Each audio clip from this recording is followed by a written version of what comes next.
back, guys. What we're going to do now is work on storing and producing the error messages correctly. All we want to do is make use of this error array up here. So how we do that is like this. Oh, and I just realized up here we need to change this to array right here, which just declares it to an empty array. So we're going to start implementing this now. And it's really simple. What we're going to do, instead of echoing out these errors, we're going to say array underscore push, and the array we're pushing to is error array, and then we can copy this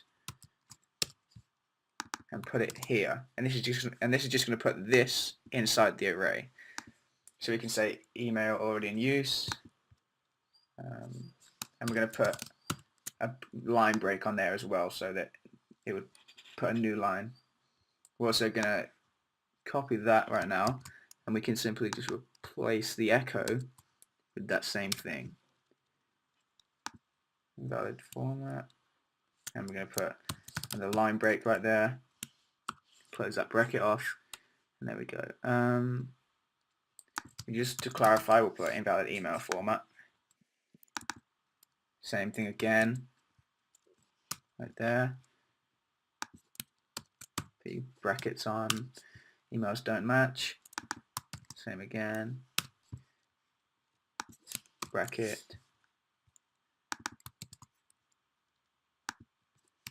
Bracket. Same again. Really simple.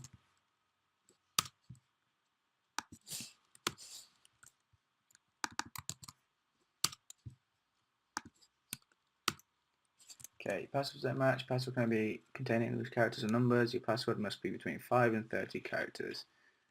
Okay, so what this does, it just pushes that value onto the array. Anytime it finds one of these errors, it will just push it onto the array.